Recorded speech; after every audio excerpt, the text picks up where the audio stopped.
¿Pasaron? Bien. Bueno, vamos a seguir estudiando la historia de la iglesia. Ya hemos estado estudiando la era apostólica, que fue la primera etapa. Vimos varias lecciones allí. Después nos movimos al periodo patrístico. La era apostólica son los apóstoles del Señor. La era patrística o el periodo patrístico, los padres de la iglesia. Recordemos que ellos son los que fueron discípulos de los apóstoles o discípulos de los apóstoles. Y hago un énfasis aquí, fíjense, la historia de la iglesia no fuera historia si los creyentes no hubieran hecho discípulos. Cuando un creyente no hace discípulos, el creyente se muere y no queda ninguna herencia, no queda nada que continúe. Entonces el creyente tiene que hacer discípulos y la historia de la iglesia nos deja ver eso. Esencial. Entonces, el estudio que estamos haciendo tiene que ver parte de discipulado. Entonces, estamos en la era patrística.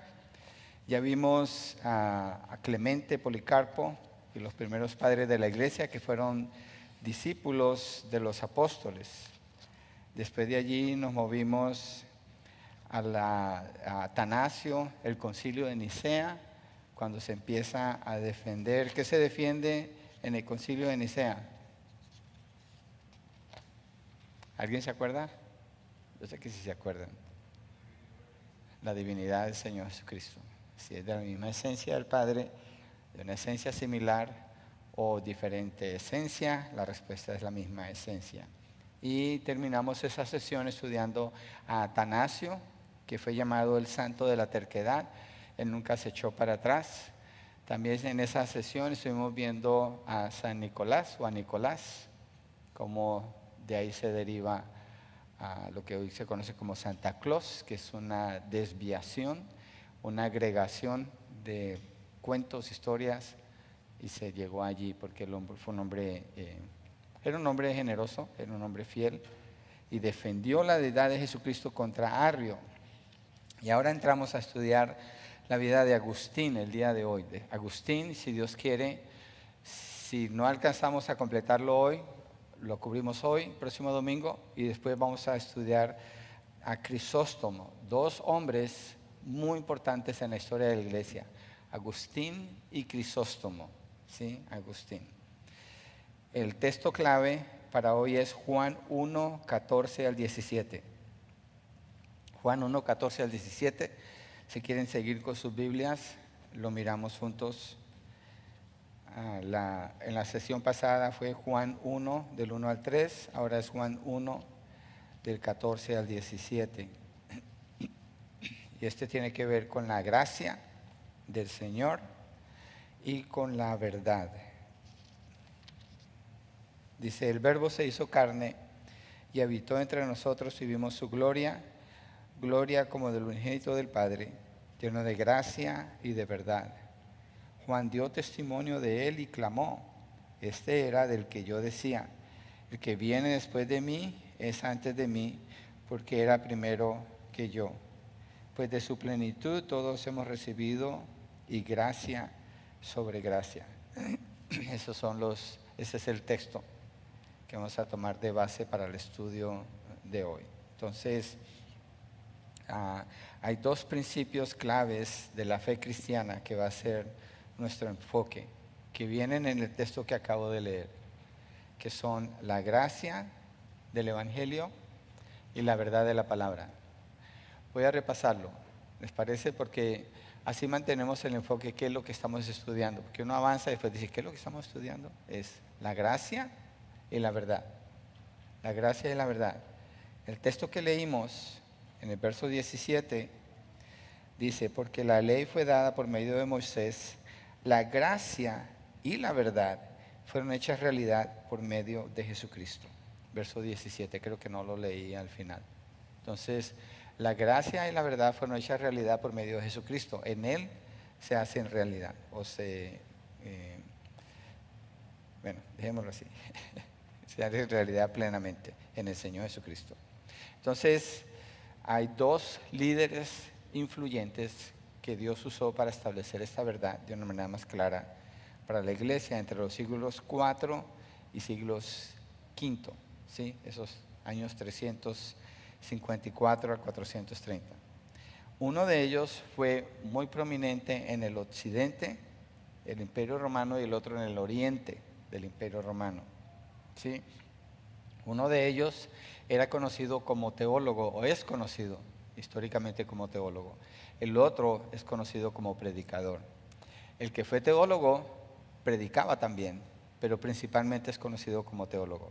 Y el que predicaba también era teólogo, pero es conocido principalmente porque predicaba, ¿sí? Dos hombres muy, muy importantes.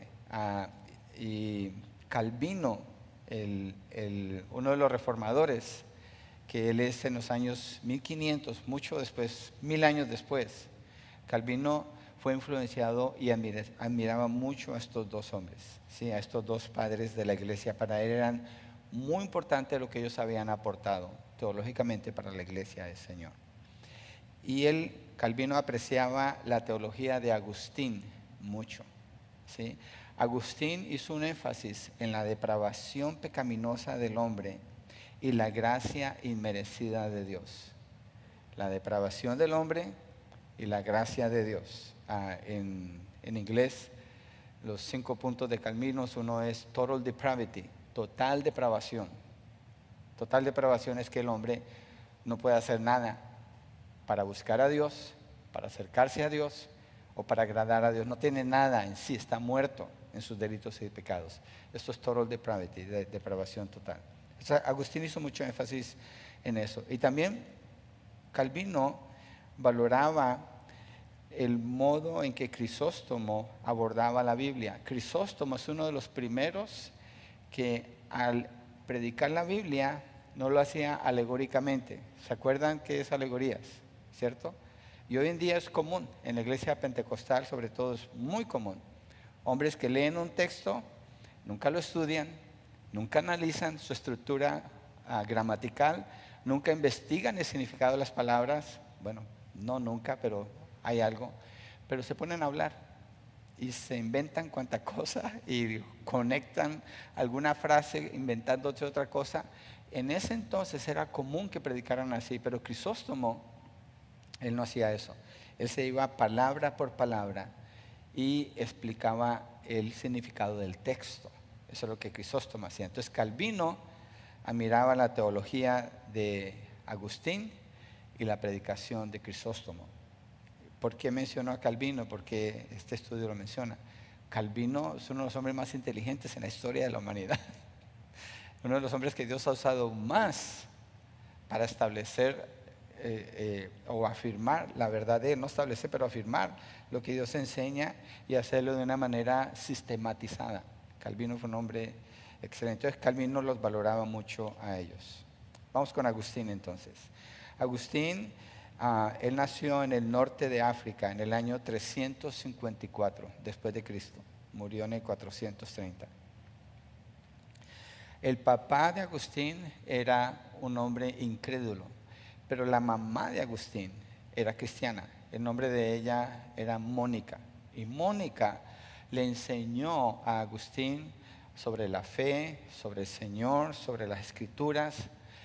Le hablaba del Señor y ella oraba continuamente por la salvación de su hijo.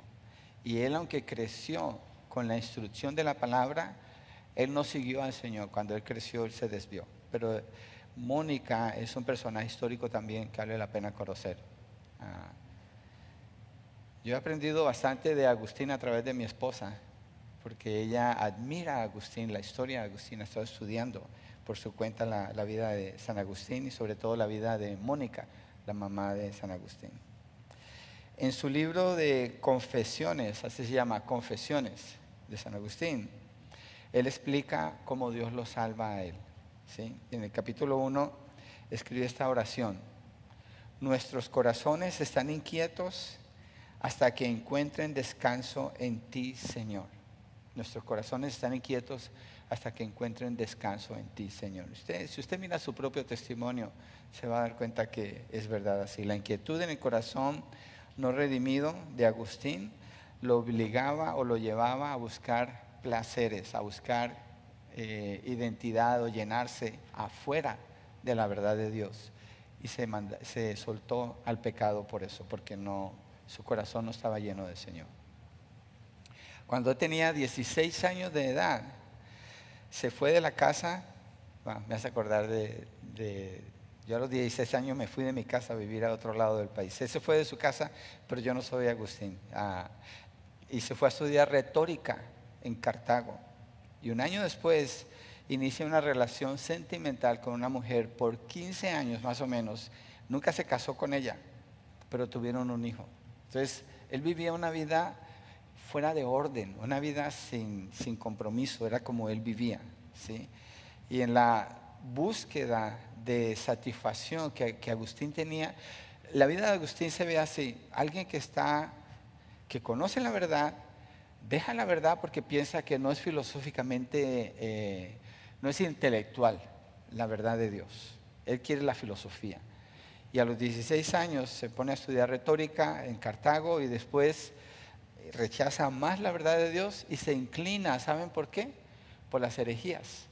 Y todas las personas que rechazan la verdad de Dios siempre se van a inclinar por una herejía, la que sea. Pero ahí porque hay un deseo en el corazón. Y eso es lo que Agustín está experimentando.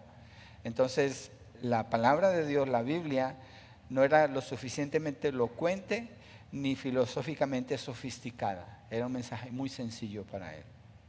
Y se sintió atraído por las enseñanzas del maniqueísmo. El maniqueísmo es una herejía que trata de unir el cristianismo con el zoroastrismo. Maniqueísmo trata de unir el cristianismo, la verdad del Señor, con el zoroastrismo. El zoroastrismo es de 3500 años atrás, es de los persas, son creencias de los persas. Y el que inició esa creencia es Zoroaster, por eso se llama zoroastrismo, ¿sí? Y hoy en día sigue, aunque muy poco, en India y en otros países así, se llama Parsis, son los Parsis, ¿sí? Eso, y representa lo que es la lucha de las fuerzas del bien y el mal, algo parecido como lo que creen los idólatras en Japón, con el yen, creo que se llama yen, ese símbolo, que es blanco, tiene una cosita, es un círculo dividido en dos partes iguales, blanco y negro y con un puntito en la mitad. Esto representa bien y mal, no sé si se deriva de aquí, pero pienso en esa imagen. Y la salvación en el zoroastrismo tiene que ver con pesar en una balanza las buenas obras de una persona. Si son más pesadas que las malas obras, entra en el reino, o entra en el cielo, o entra donde ellos quieren. Suena parecido como el catolicismo. El catolicismo es un revoltijo de ideas y de filosofías paganas, eso es lo que es. Prácticamente el catolicismo es maniqueísmo si lo viéramos desde aquí, porque tiene toda esta unión de cristianismo con filosofías paganas. Es lo que logra aquí. Entonces, Agustín se siente atraído por esto y empieza a enseñar en Cartago. Pero en el año 384 está en Roma por un tiempo, le dan un puesto de profesor en Milán, y cuando llega allí a Milán, para ese punto él ya ha abandonado el maniqueísmo, ya ha cambiado de pensamiento y empieza a explorar otra, que es el neoplatonismo. Ahora está con... el neoplatonismo tiene una relación con Platón. Platón fue el que estableció esa filosofía, pero el neoplatonismo es establecido por Plotino, ¿sí? Pero se llama neoplatonismo, ¿sí? Y sigue investigando, queriendo conocer, ahora con estas ideas. Es más, el neoplatonismo, tengo que tener cuidado con esto, pero tiene influencia hasta el día de hoy en el pensamiento de religiones y filosofías, por la manera como Plotino estableció pensamientos filosóficos que después permitieron explicar verdades bíblicas. Así que, pero cuidado con eso. Yo no estoy diciendo que la religión cristiana o el cristianismo se pegó con eso, pero una influencia por allí, sin abandonar la verdad. No voy a meterme mucho en eso ahora, pero es el estudio de la filosofía en sí no tiene sentido, Pero cuando se estudia la filosofía, una filosofía redimida, porque yo he estudiado dos escritores que enseñan de filosofía, la filosofía redimida, es decir, el pensamiento filosófico dentro del marco bíblico es muy útil, es muy, muy útil. Y hay personas que supieron usar esto para bien. Bueno, entonces él ahora anda con el neoplatonismo, pero sigue en su alma sin sentir satisfacción. ¿Les pasó a ustedes? Esto es el testimonio de Agustín, prácticamente lo que estamos estudiando. Las personas cuando están sin Cristo andan buscando, busca aquí y en un tiempo anda haciendo una cosa y después en otro tiempo anda dedicado a otra cosa, después en otro tiempo anda por acá y las ideas van cambiando y anda como, yo recuerdo sin Cristo yo andaba, para mí yo no soportaba quedarme en la misma ciudad por mucho tiempo, me desesperaba y agarraba mis maletas y me iba. Como era soltero viajé mucho. Pero era esa desesperación. Y Agustín cuando se narra acerca de su conversión. Es ese proceso que se ve, que creo que toda persona pasa. Después en Milán, llega y escucha a un predicador llamado Ambrosio. Ambrosio vivió del 340 al 397. 340 al 397. Entonces, Agustín es un profesor de retórica y cuando escucha de Ambrosio, él quiere oír a Ambrosio por la oratoria de Ambrosio, es decir, por su manera de hablar, por su manera de enseñar, su elocuencia. Él quiere oír eso. Pero cuando llega, Ambrosio está predicando la palabra del Señor. Pero Ambrosio es un hombre que maneja tan bien las Escrituras, que predica tan bien, que el corazón de San Agustín es tocado por el mensaje. Dios empieza a hacer algo en él. Los amigos de San Agustín lo empiezan a influenciar para que venga al Señor. Y un día, él está sentado al aire libre, bajo un árbol, y escucha a un niño al otro lado donde él está, que dice, toma y lee. O sea, toma algo para leer. Y Agustín piensa que Dios le habló por medio de ese niño y lo toma como que es algo que viene de Dios. Entonces mira los documentos que tiene allí y tiene el libro de Romanos. Y en el libro de Romanos habla en el capítulo 13. Pero él está pensando que Dios, ya tiene la influencia de Ambrosio. Los amigos lo están llamando a que crean en el Señor Jesucristo. Escucha el niño, toma y lee. Entonces toma ese texto, lo lee y esto es lo que dice Romanos 13, del 13 al 14. Acuérdense. Agustín era un hombre inmoral, era un hombre impío, incrédulo, andaba buscando en las filosofías, andaba buscando en el mundo llenar su corazón porque había rechazado la verdad de Dios. Pero mire lo que él leyó ese día, Romanos 13, de 13 al 14. Andemos decentemente como de día, no en orgías y borracheras, no en promiscuidad sexual y lujurias, no en pleitos y envidias. Antes bien, vístanse del Señor Jesucristo y no piensen en proveer para las lujurias de la carne. Wow, como que, como se dice en inglés, in your face, ¿no? Como que directo. Obviamente Dios usó la voz de ese niño, es obvio. Dios está usando la voz de ese niño. Y Agustín respondió a eso. Y por la influencia que tiene de Ambrosio, predicó la palabra. Agustín lee ese pasaje y lo que sucede con él es que se le caen las vendas de los ojos. Agustín entiende y se da cuenta que Dios lo está llamando y cree en el Evangelio del Señor Jesucristo y es salvo. En ese punto, Agustín es salvo.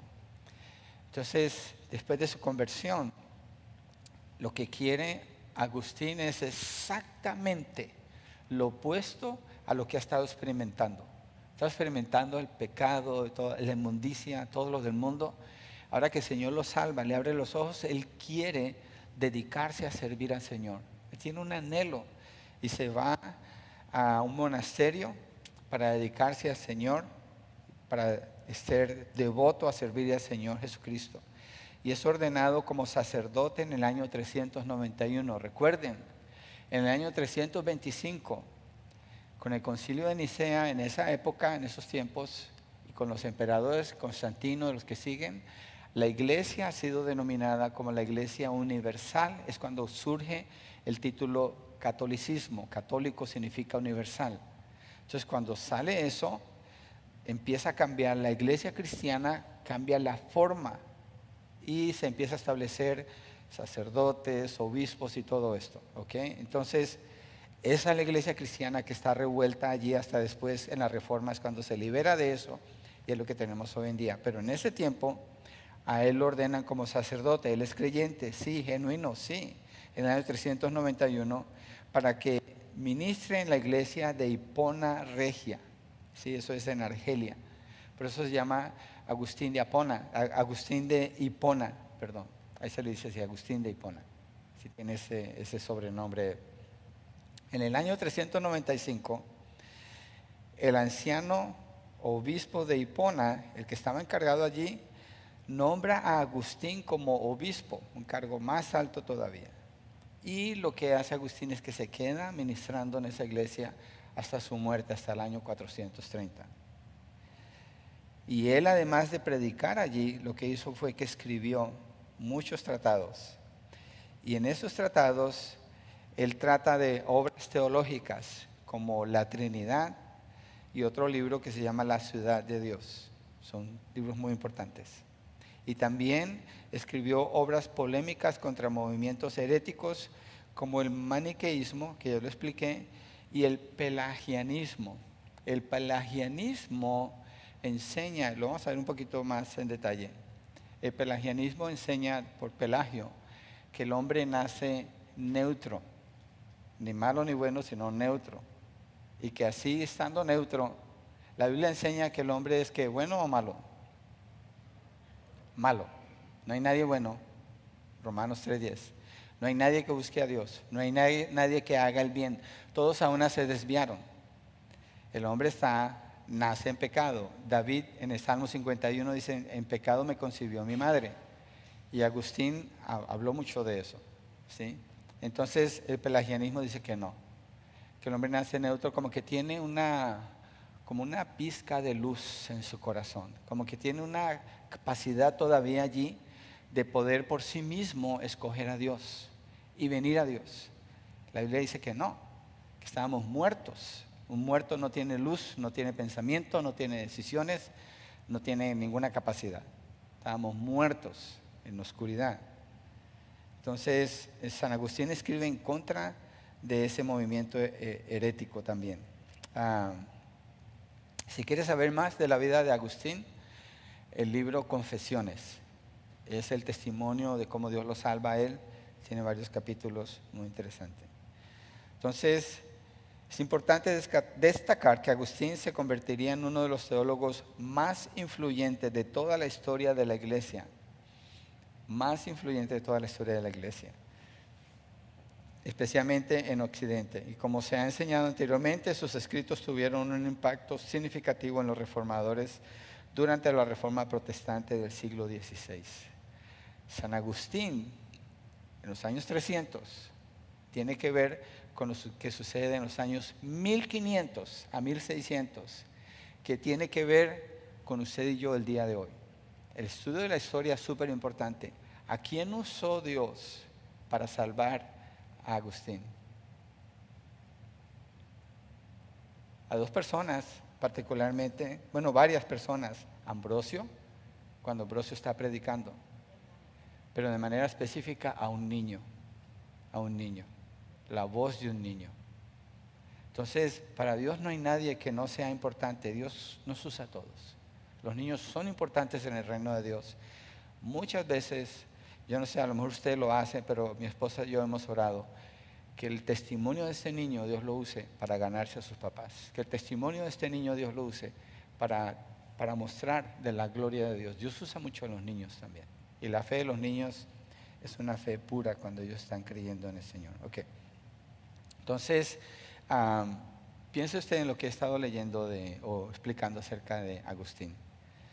Si usted va a hablar de su testimonio, ¿usted cree que se parece en algo a lo que acabamos de estudiar? El testimonio de su vida antes de que usted viniera a Cristo. ¿Se sentían así, buscando aquí, buscando allá, o nomás divirtiéndose, pasándola, pero había una sensación de vacío en el corazón. No había una llenura plena. Hasta que usted vino a Cristo es cuando experimenta ese cambio. Y cuando la persona viene a Cristo hay una paz. Y ese corredero se para. Ya no está corriendo, está en paz. Yo recuerdo cuando el Señor me salvó, para mí eso fue impresionante, que yo no quería salir corriendo como me la pasaba, viajando aquí, viajando allá, yendo de un lugar a otro. Me sentía en paz. Y no entendía al principio, pero sentía mucha paz. Porque el Señor viene y llena el corazón, le da vida a la persona que Él salva. Ok, miremos Agustín. ¿Tienen alguna pregunta hasta aquí de la historia de Agustín? Es conocido mucho como San Agustín, porque en ese entonces así se ponían San Agustín. Yo tengo un nieto que se llama Ezra Saint, pero yo le digo al revés, le digo Saint Ezra. Quiero que conozcas al Señor. Saint Ezra, tiene 2 añitos. San Ezra. Confiando que Dios va a cambiar ese corazoncito, un día lo va a llamar a que le sirva a Él. Miremos entonces las enseñanzas principales de Agustín. ¿Cuáles son las 2 que estamos estudiando en esta sesión? ¿Se acuerdan? La gracia y la verdad. La gracia y la verdad. Ok. Buenos días, Fernando. Bienvenidos. Vero, ¿cómo les muestras para sentarse acá? ¿Se pueden sentar acá si quieren?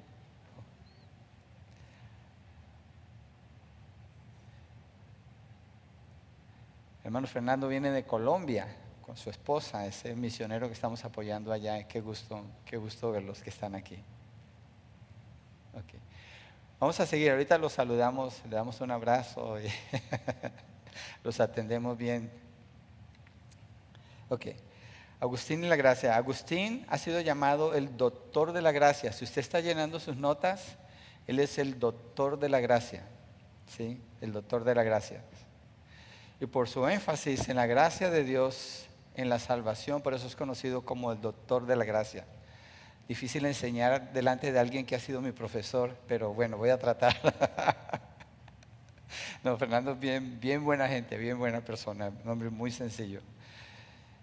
Entonces, el tema de la gracia, Agustín lo trató, obviamente porque están las escrituras, pero él está refutando a un falso maestro que mencioné ahora, que es Pelagio. Y es lo que se conoce como el pelagianismo. Y Pelagio enseña que las personas nacen moralmente neutras. Por tanto, son capaces de buscar a Dios y obtener la salvación por su propia voluntad y esfuerzo. Ellos usan escrituras como las escrituras que hablan de confiesa al Señor, cree, como suficientes para decir que el hombre nace neutro y que dentro de sí tiene esa capacidad de por sí mismo buscar a Dios en algún punto de su vida. Eso es falso. Agustín luchó contra eso y se le conoció como el doctor de la gracia. Escribió bastante acerca de esto. Entonces, en respuesta a Pelagio, Agustín insistió que las personas entran en este mundo con una naturaleza pecaminosa. Salmo 51:5 dice el rey David: en pecado me concibió mi madre. Y no está hablando que su mamá cometió un pecado para concebirlo a él. Está hablando que él nació con pecado, ya trae el pecado en él y así nace cada persona. Efesios 2 del 1 al 3 dice que estábamos muertos en nuestros delitos y pecados. Voy a leerlo. Ese texto es contundente para mostrar la condición espiritual en que nace cada persona y en que vive cada persona hasta que el Señor la salva. Y también muestra la evidencia de que no hay manera de que el hombre pueda buscar a Dios. Dios busca al hombre, Dios llama al hombre y Dios salva al hombre. Dice Efesios 2:1, y Él les dio vida a ustedes que estaban muertos en sus delitos y pecados, en los cuales anduvieron en otro tiempo, según la corriente de este mundo, conforme al príncipe de la potestad del aire, el espíritu que ahora opera en los hijos de desobediencia. Lo hemos estudiado ya en Efesios, pero fíjese, muertos en delitos y pecados. San Agustín, ¿cómo vivía? Muerto en delitos y pecados, en filosofías, andaba en eso en otro tiempo, según la corriente del príncipe de la potestad del aire. Estoy leyendo de nuevo el 2, el espíritu que ahora opera en los hijos de desobediencia, hijos de desobediencia. 3, Entre ellos también todos nosotros en otro tiempo vivíamos en las pasiones de nuestra carne, satisfaciendo los deseos de la carne y de la mente, y éramos por naturaleza hijos de ira, lo mismo que los demás. Y usa el término la naturaleza. Esa era la naturaleza nuestra, hijos de ira, igual que los demás. Entonces la naturaleza, ¿se acuerda la historia del sapo que quiere cruzar al otro lado del pan? Perdón, el alacrán que quiere pasar al otro lado y se sube arriba del sapo, lo convence que lo lleve, le dice, le promete que no lo va a picar. El sapo le dice, pero tú eres un alacrán, me vas a picar. No, no, te prometo que no. Y a mitad de camino le clava la ponzoña al sapo. El sapo le dice, pero tú prometiste. Y el alacrán dice, es que es mi naturaleza, no puede evitarlo. Entonces la naturaleza del ser humano es esa, una naturaleza caída, sin el Señor, en oscuridad, muertos en delitos y pecados. Esto ayuda a entender mejor la gracia, ¿sí? Porque la gracia obviamente es un favor de parte de Dios inmerecido, es algo que no se merece, algo que no se logra. Entonces, Agustín enseña de esto, y mire lo que escribió, o algunos extractos de lo que él dijo. Los pecadores no son justificados con base a su propio mérito. Si está llenando sus notas, mérito. Son salvados por gracia. No son justificados con base a su propio mérito, son salvados por gracia. Es lo que Efesios dice más adelante, que nadie es salvo por obras para que nadie se gloríe, sino que es por medio de la fe. Agustín dice así, concluimos que el hombre no se justifica por los preceptos de una vida santa, sino por la fe en Jesucristo. En una palabra, no por la ley de las obras, sino por la ley de la fe. No por la letra, sino por el Espíritu. No por los méritos de las obras, sino por la libre gracia. Todo el tiempo las partes que mencionan la salvación tienen que ver con la obra de Dios, porque en el hombre no está eso. En el hombre todo lo que puede hacer es obras. Romanos 6:23, ¿qué dice? La paga del pecado es muerte. Si el hombre nace en pecado, todo lo que hace es pecado. ¿En qué sentido? En que no puede agradar a Dios. No es suficiente para llevarle al cielo. Entonces la paga de las obras de una persona, por buenas que sean, humanamente hablando, son muerte. Pero o más, la dádiva de Dios o el regalo de Dios es vida eterna en Cristo Jesús. Entonces ahí está el contraste. Lo que el hombre logra es muerte. Lo que Dios le da es vida. Eso es gracia, porque es algo que no tiene mérito para el hombre. Es un regalo de Dios. Nadie merece la justificación por sus buenas obras, ya que si no ha sido justificado, no puede hacer buenas obras. Sin embargo, Dios justifica a los gentiles por la fe. Es un asunto de fe. Del mismo modo, y esto en relación al Antiguo Testamento, los del Antiguo Testamento no se salvaron con base en sus buenas obras, sino a través de la fe en Cristo. Cuando ellos hacen los sacrificios en el Antiguo Testamento, ellos, los que creen en lo que esos sacrificios representan, es decir, en el Mesías, ellos son salvos. Todos los que creen así, todos los que creen en el favor de Dios, no en su capacidad, son salvos. Abraham le fue contado por justicia cuando le creyó a Dios. Él cree que es Dios, no él. Ahí está la gracia, ahí está la fe.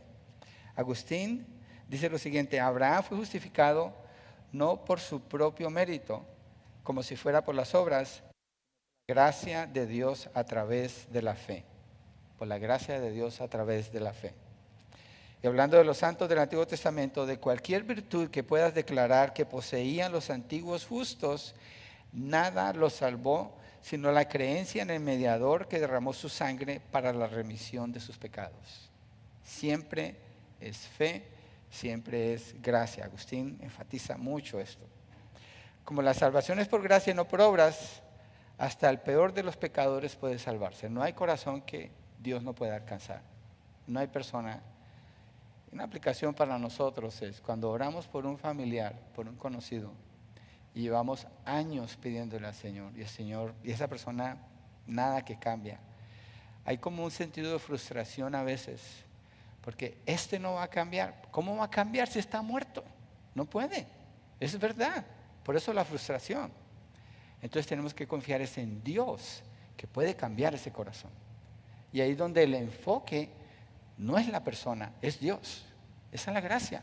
El enfoque es Dios y cuando clamamos a Él, lo hacemos creyendo no en que esa persona pueda cambiar, sino en que Dios puede cambiar a esa persona. Entonces así la oración prevalece y la fe es retroalimentada continuamente si el enfoque es en el Señor, no en la persona. Creo que todos hemos estado allí o experimentamos eso, tenemos que acordarnos del Señor. Entonces, como la salvación es por gracia y no por obras, hasta el peor de los pecadores puede salvarse. Agustín escribió lo siguiente: pero, ¿qué pasa con la persona que no hace ninguna obra? Piensa aquí en algún pecador impío que no tiene buenas obras que mostrar. ¿Qué pasa con él o ella? ¿Qué pasa si esa persona llega a creer en Dios que justifica a los impíos? Cuando alguien cree en el que justifica a los impíos, esa fe es considerada como justicia para el creyente, ya que también David declara dichosa a esa persona a la que Dios ha aceptado y dotado de justicia, independientemente de cualquier acción justa. ¿Qué justicia es esta? Esto es muy importante. La justicia de la fe, no precedida de buenas obras, sino con buenas obras como consecuencia.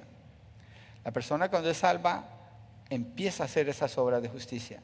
Pero cuando la persona es salva, como puso su fe en Cristo Jesús, la justicia de Cristo es puesta en esa persona. Por eso esa persona es presentado como justo delante de Dios, porque la justicia de Cristo. El hombre que está en la cruz, son dos criminales, uno de ellos maldice al Señor y el otro dice: ¿qué no ves? Que tú y yo merecemos estar aquí. Él no ha pecado, Él no hizo nada malo. Y le dice: Señor, acuérdate de mí cuando vengas en tu reino. Jesucristo le dice: de cierto te digo que hoy estarás conmigo en el paraíso. La justicia de Cristo, la obra de Cristo, Él la está poniendo sobre este hombre que cree en Él. Este hombre no pudo predicar, no pudo leer la Biblia, no pudo bautizarse. Él no tenía nada que hacer, lo único que le esperaba era la muerte. Pero antes de morir, él cree en el Señor Jesucristo. Y cuando él es presentado delante de Dios, es la justicia de Cristo la que lo califica para entrar en el reino de los cielos, porque él creyó. La fe hace eso. Y esa fe, teniendo cuidado con el pelagianismo, no es del hombre. Esa fe no es del ser humano. Esa fe es un don de Dios, es un regalo de Dios, como dice Efesios 2, 8 y 9. Es un don de Dios, un regalo de Dios. Dios le da la fe a la persona para que pueda ver, entender y confesar entonces a Jesucristo como su Señor y Salvador. Y al final, el que recibe la gloria por la salvación no es el hombre. No se puede decir: esta persona tuvo tanta fe, mira, tuvo mucha fe. No, es Dios que en su misericordia le dio fe para que pudiera creer. Y esa persona de su voluntad ejercita esa fe confesando a Cristo como Señor y Salvador. El que recibe la gloria allí es Dios, completamente Dios. Y la persona que decide no creer, la Biblia dice que esa persona es responsable por su perdición. Yo sé que eso es una paradoja, pero eso es lo que la palabra presenta. Agustín trató mucho con esto. Voy a terminar con esta frase, donde habla del don gratuito de la gracia. Hay otro sentido en este verso: por nada los salvarás, sin que ninguno de sus méritos vaya delante de ti, los salvarás. Todo en ellos es áspero, todo sucio, todo a ser detestado.